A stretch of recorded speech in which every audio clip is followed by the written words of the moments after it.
In the dead of night, when the world slumbers and darkness reigns, the night shift workers are left to navigate a realm where reality blurs and nightmares come to life. These are not mere tales spun from the imagination, but chilling accounts of horror experienced by those who dared to venture into the shadows when others slept soundly. Here are 3 scary true night shift horror stories, each more bone-chilling than the last. The Whispering Ward. Deep within the bowels of St. Agnes Hospital, where the halls echoed with the moans of the sick and dying, lay the abandoned psychiatric ward, a place steeped in darkness and despair. For Nurse Rachel, the night shift at St. Agnes was a descent into madness, as she grappled with the horrors lurking within the hospital's haunted halls. One fateful night, Rachel was assigned to the abandoned psychiatric ward, tasked with inventorying the outdated medical equipment left behind. As she made her way through the dimly lit corridors, a sense of unease settled over her like a suffocating blanket.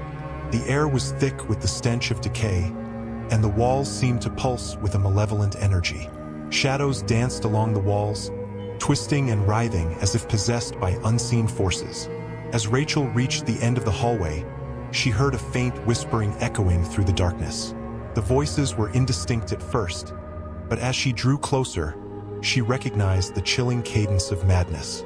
In the dim light, Rachel saw them, shadowy figures lurking in the corners, their eyes gleaming with malice.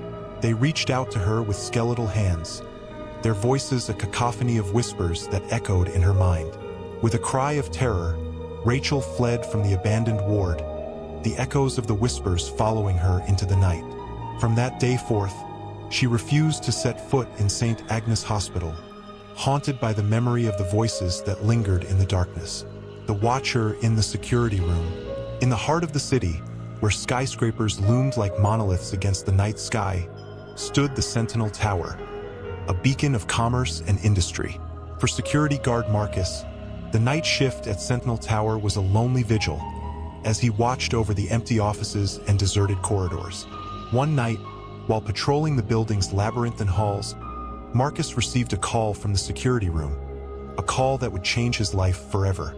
The voice on the other end was frantic, pleading for help as if being pursued by something unseen.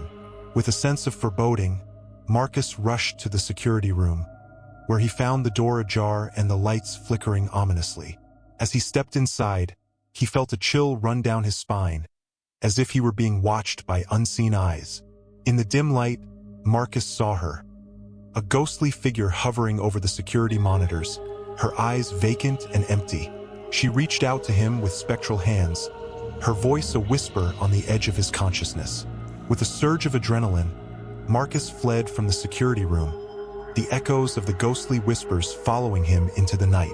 From that day forth, he refused to return to Sentinel Tower, haunted by the memory of the Watcher in the security room. The Visitor in the Morgue. In the quiet town of Willow Creek, where the streets were lined with ancient oaks and the moon cast a pale glow over the landscape, stood the Willow Creek Hospital, a place of healing and hope.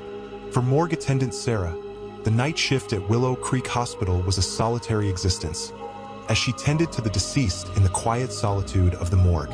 One night, while preparing a body for autopsy, Sarah heard a faint tapping at the door, a sound that sent shivers down her spine. With a sense of trepidation, she approached the door, her hand trembling as she reached for the handle. As she opened the door, she saw him, a spectral figure standing in the doorway, his eyes empty and hollow. He reached out to her with cold, clammy hands, his voice a whisper in the darkness. With a cry of terror, Sarah fled from the morgue, the echoes of the visitor's whispers following her into the night. From that day forth, she refused to return to Willow Creek Hospital, haunted by the memory of the visitor in the morgue. Subscribe and like to experience more chilling tales from the depths of the unknown. Join us on our journey into the shadows where nightmares become reality